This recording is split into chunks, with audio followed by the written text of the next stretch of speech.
State committee एबसु गुबुन गुबुन नोगोरमायाव थानाय इउनिट एबसु बिथांमोना बाहागो लाफैगोन मिजिंथिदों 3,000नि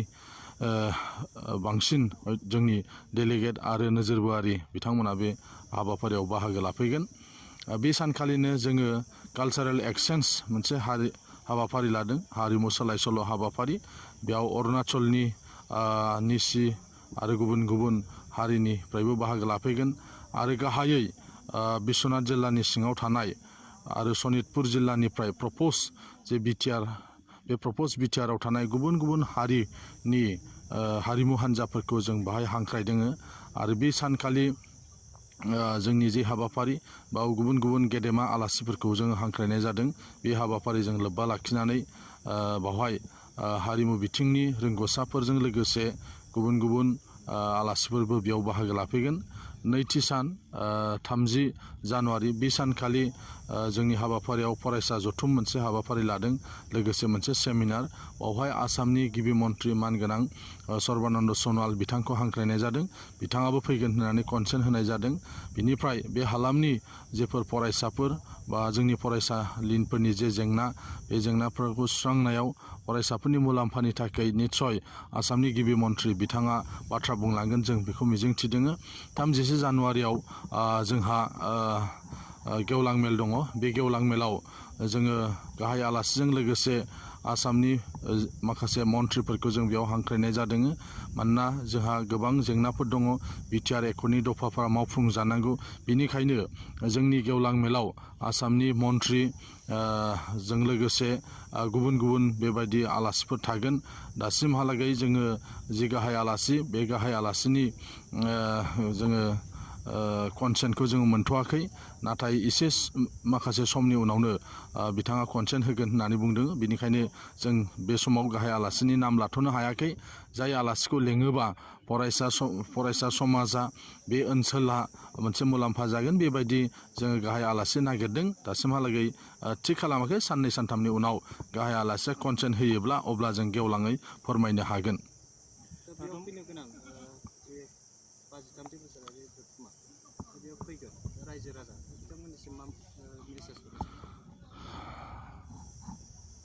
गहपुर हालामाव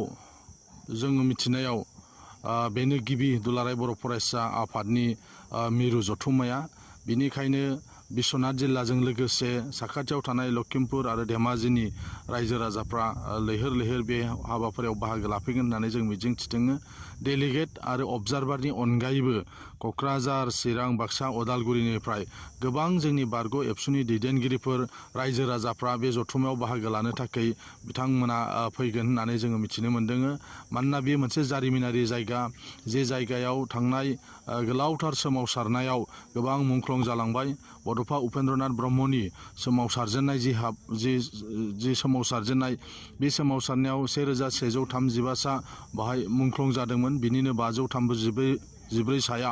गहपुरनि बेनिखायनो बे हालामखौ नायनो गोसो जानायबो गोबां जोंहा बर'फोर दङ जायफ्रा फैनो थाखाय खाबु मोनाखै बेनिखायनो बे जथुम्मायाव गुबुन गुबुन जायगानिफ्रायबो फरायसानि अनगायैबो गोबां बर' रायजो राजाफ्रा बाहाय बाहागो लाफैगोन मोनसे समायना रमायना मोनसे हाबाफारि जागोन होननानै जोङो मिजिंथिदों आरो बिटिआर एकर्ड बायदियै जिहेतु गहपुर आरो गहपुरखौ बारलांनानै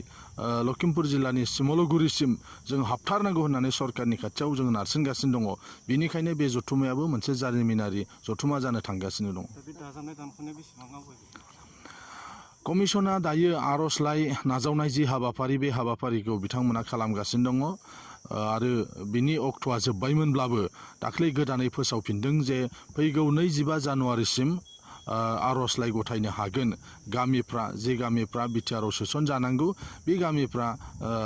गेवलाङै बिथांमोना कमिसननि खाथियाव आर'जलाइ गथायनो हागोन बे अक्ट'आ फैगौ 25 जानुवारिसिम जों मिजिंथिदों लासै लासैब्लाबो जेसेबां जेरैबायदि कमिसना खामानि मावनांगौ बे खामानिखौ कमिसना मावगासिनो दं जों रायजो राजाफ्रा मदद होनांगौ बाहाय आर'जलाइ दासो गथायनायनि थाखाय नङा नाथाय दुलाराय बर' फरायसा आफाद आरो एनडिएफबि सोमावसारग्रा आफादफ्रा सावरायजेननायनि जागायनायनिफ्रायनो जोङो जिफोर गामिफ्रा हाबनांगौ जि ओनसोलफ्रा हाबनांगौ बे बाथ्राखौ बुंबोबाय थादों जायनि थाखाय एकर्डआवबो दङ जे बर' अर्गानाइजेसन बर' आफादफ्रा होनाय जि लिस्टफोर बे लिस्टफोरनि सायाव नायनाय जागोन आरो बे मथे सोगोन होननानै बुंनाय जादों अब्लाबो मोनसे नेम बायदियै कमिसना दायो गामिनिफ्राय आर'जलाइ लानाय जि हाबाफारि बे हाबाफारिखौ खालामगासिनो दङ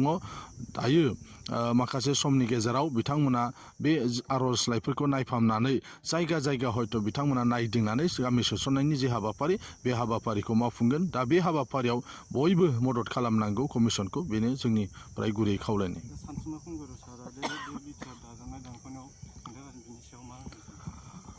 दायो सानसुमा खुंगुर बैसुमुथियारि बा बेबायदि सासे सानै आगुनि दैदेनगिरिफ्रा गोबां अजद दिखांदों बे बाथ्राखौ जोंबो नुदों ससियेल मिडियानि गेजेरजों जे बिथांमोना माखासे बाथ्रा बुंदों नाथाय बिथांमोन साननाय बायदि नङा जे आगुआव जेरै रेभिनिउ भिलेज होननायनि थाखाय संकसनिफ्राय पासनिसिमल' जोंना सिमाया थाबथादों बिनिफ्राय लावाखै बावहाय जिहेतु सरकारि गामिफोरखौल' हिसाब खालामनाय जादोंमोन जायनि जाउनाव 3,000निल' इसेल' बारा दायो बिटिसिआव सरकारि गामिफोर दङ एबारनि जि एकर्ड बे एकर्डआव रेभिनिउ भिलेजनि कनसेप्टखौ जों मानियाखै बेयाव ट्राइबेल एरिया ट्राइबेल हालाम होननाय जादों बिनिखायनो सुक्तिनि सिगां दुलाराय बर' फरायसा आफाद आरो सोमावसारारि आफादफ्रा सरकारजों जोङो सावरायदों जुदि सिमाया लावाब्ला अब्ला जोङो बे एकर्डखौ माब्लाबाबो गनाया बिनिखायनो सुक्तिनि सिगां जिहेतु जोङो रायलायखादों आरो बिथांमोना सिमा फोलावगोन होनदों जायनि जाउनाव दा बावहाय जोङो ट्राइबेल ओनसोल होनदों सरकारा बुंदोंमोन जे बर' एबा ट्राइबेल ओनसोलखौल' जुदि सोसनोबा जोंहा आपत्ति गैया होननानै सरकारा स्पष्ट भाबै बुंदों आरो बिनिखायनो जोङो बे एकर्डखौ जोङो नाजावनानै लादों नङामोनब्ला दुलाराय बर' फरायसा आफादाबो बे एकर्डखौ जों माब्लाबाबो नाजावनाय नङामोन सम नांगोन आरो समानो फोरमायगोन जोंनि बुंनाया रोखा जायो ना जाया ना जायफ्रा दायो बुंगासिनो दङ माखासे मानसिफोर माखासे आफादफ्रा बुंदों नाथाय बिसोरबो पलिटिकेल मटिभेटेड थांनाय बिटिसि बिसायख'थियाव जों नुदों जे बेबायदि माखासे आफादफ्रा इउपिपिएलनो भट होनाङा बिपिएफनो भट होनांगौ होननानै बिथांमोना बुंदों दा बिनिफ्राय जों बेखौनो रोखा जानो हायो जे माखासेफ्रा गावसिनि पलिटिकेल इन्टारेस्टआव माखासे आफादफोरखौ बाहायदों आरो माखासे सुबुंफोरखौ बाहायदों आरो माखासे मानसिफ्रा गावसोरो बिपिएफ हान्जाखौ बिथांमोना थांनाय बिटिसि बिसायख'थियाव मदद खालामनो थाखायनो बेफोरबायदि बाथ्राखौ बुंदों होननानै जोङो दायो माने बयबो नुगासिनो दङ आरो बेयो रोखा जादों बिटिआरआव गोदानै सिट मोननाय मानगोनां प्रमद बर' सार बिथाङा नैबे हाबाफारियाव फैगोन ना फैया बिटिआरनि जे चिफ प्रमद बर' बिथांखौबो जोङो जोंनि जे गेवलां मेल बे गेवलां मेलाव जर'खा आलासि महरै बिथांखौबो जोङो हांख्रायदों बारग' एबसुनि आफादगिरि दानि बिटिआरनि चिफ आरो जिहेतु बिटिआर एकर्ड बायदियै गहपुरसिम जोंना सिमा लावनांगौ बिनिखायनो बिथांमोनखौबो जों बेयाव हांख्रायनाय जादों जोंनि नैथि जे हाबाफारि बे नैथि हाबाफारियाव नैथि साननि जे हाबाफारि बे नैथि साननि हाबाफारियावनो फरायसाफोरनि जथुम जागोन आरो बे फरायसा जथुमाव जायफोर एजुकेसनिस्टफोर आरो जायफ्रा एजुकेसनजों लोब्बा थानाय गुबुन गुबुन हाबाफारिफोर मावो बिथांमोन बायदिखौ जोङो बे फरायसा जथुमाव लिंहरदों जाहाथे बिनि दारै फरायसाफोरनो बिथांमोना राहा लामा दिन्थिलांनो हायो बिथांमोननो बोसोन होनो हायो बेबायदि मोनसे हाबाफारिखौ नैथि सानाव जों सोसननाय जादों आरो बेनिखायनो हालामनि गासैबो स्कुल कलेजनि बर' फरायसाफ्रा जेन' बे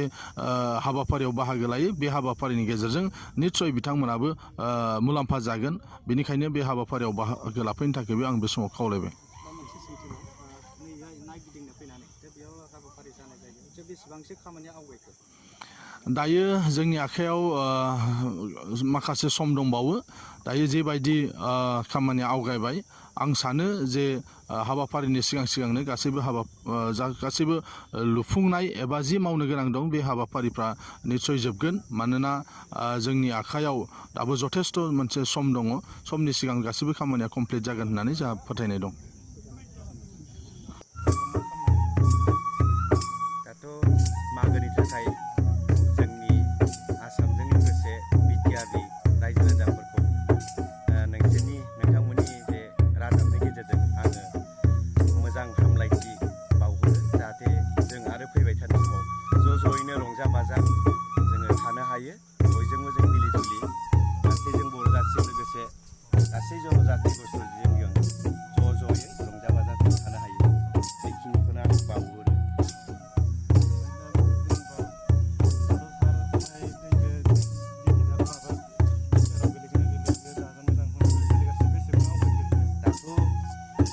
कमिसनखौ दाना होनाय हिसाबै आवगायनायखौनो नुगासिनो दं। दा बिथांमोना सरकारजों रायज्लायबोगासिनो दं, सिमाखौबो नायगासिनो दङ। दा निस्सय जायफोर बिथांमोनखौ कमिसनाव दाना होजादों बिथांमोना निस्सय खामानिखौ मावदों। दा माखासे खामानिया नैबे इलेक्सन जानोसैयाव थाबथानोबो हागौ। बिनि सिगां जि हायो मावगासिनो बिथांमोना, बेखौ आसा खालामदों निस्सय जि सिमा बानायनाय सिमलगुरिसिम बियो मोगथां महराव मोनगोन, थाबैनो जाफुंगोन बेखौ आं आसा खालामदों। दुलाराय बर' फरायसा आफादा बेखौनो मिजिंथियो आरो नाराद नाथार बुजिगासिनो दं जाहाथे बियो थाबैनो जाफुंथों। बेखौ बे समाव बेयाव बांद्राय बिदि हाबाफारि इसिग्राब गिदिर खालामा। जोंनि डेलिगेट सेसन थागोन आरो माखासे सेमिनार थागोन आरो गाहाय आलासि नागिरगासिनो बिथांमोन। गाहाय आलासिखौ सोरखौ लेंगोन दाबो मिथिथ'वाखै, जों ज' केबिनेट जिरायलायाखै। थ' गाजा गोमजायैनो बेयाव जे खुंफुंनो नागिरदों दुलाराय बर' फरायसा आफादनि 53थि बोसोरसालि जथुम्मा गफुर हालामाव फुख्रि मुंख्लं फोथाराव 29, 30, 31 जानुवारि बेखिनियाव आं दिनै नायफैदों जायगाखौ आरो मोसानायखौबो नायनो फैदों माबोरै बेसेबां आवगायखो। थ' बिथांमोना जाय फोरोंग्रा बिथांमोना फोरोंगासिनो दं, मोजां मोनदों आं दिनै। आरो जि साइनासलि स्टेज ओंखाम जाग्रा डेलिगेट बेखौबो नुबाय, मोजां खामानि मावगासिनो दं। निस्सय आबुं महर मोनगोन, मोजां जाफुंगोन जि थारिखआव फैगोन बे थारिखआव। दायो बे मोसानाय हाबाफारि सोलिबाय दं, दा बेयाव बेसेबांसो आवगायखो होनना सानो सारा? दा टाइमाबो दंबावो। दा मोनथामसो मोसानाय जाबाय होनदों, आं मोननैसोखौ नुबाय। माखासे गोदान जानो हागौ गथ'फ्रा, प्रेक्टिस खालामबावबा मोजां जागोन। दा आवगायदों, जोबोद मोजां आवगायदों, गथ'फ्रा गोसो होदों। आरो इयुनाव जोंनि बर' हारिनि जे मोसानाय बियो सोब जायगायावनो सारा भारतावनो एखे फ्रमै एखे साइजै मोसानो हानाय गोहोआ जाबाय थाथों आरो आंबो नाजागोन। आरो दुलाराय बर' हारिमु आफादा जि नाजादों, दिनै दुलाराय बर' फरायसा आफादा हारिमुखौ जोनोम होनानै जे हारिमुनि बिथिङाव हारिमु बिथांमोना मावगासिनो दं, जोंबो खामानि मावगासिनो दं। निस्सय बे जाफुंगोन बेखौ आसा खालामदों आरो। बे जानो गोनां 53थि बोसोरारि जथुम्मा, दा बेवहाय फैगोन जे 29, 23 आरो 24 बे मायथाइयाव फैगोन। दा बे रायजो राजानिसिम मा मेसेज हरगोन? थ' बिथांमोना जि बोसोरसालिया जथुम्मायाव जि थांखि लानानै फैयो, बे थांखिखौ डेलिगेटआव मिरुनो दैथायहरो। जि थांखिया गनायजाथाव, साबजाथाव, बेखौ मिरुआ एक्सेप्ट खालामनानै जिल्लाफोरनि जि बिथोन बादियै जे खामानि मावनांगौ बेखौ मावो आरो मिरुआ जिल्लानो बिथोन होयो जि मावनांगौ। थ' रायजोफोरनो मेसेज होनो लुबैयो आं, जाहाथे फैनानै जे गुफुरनि रायजोफोरजों जे जोंनि सिमा बारायनांगौनि खाथिराव बिथांमोनाबो मदद होयो, बिथांमोनाबो बयखौबो हेफाजाब होयो। आरो बिथांमोना जि रायजो राजाफ्रा फैगोन, बिथांमोना बिथांमोननि एरियाखौ नायनानै, बिथांमोननि जि थासारिखौ नायनानै निस्सय बुजिगोन आरो मोन्दांथिगोन, बेखौनो आं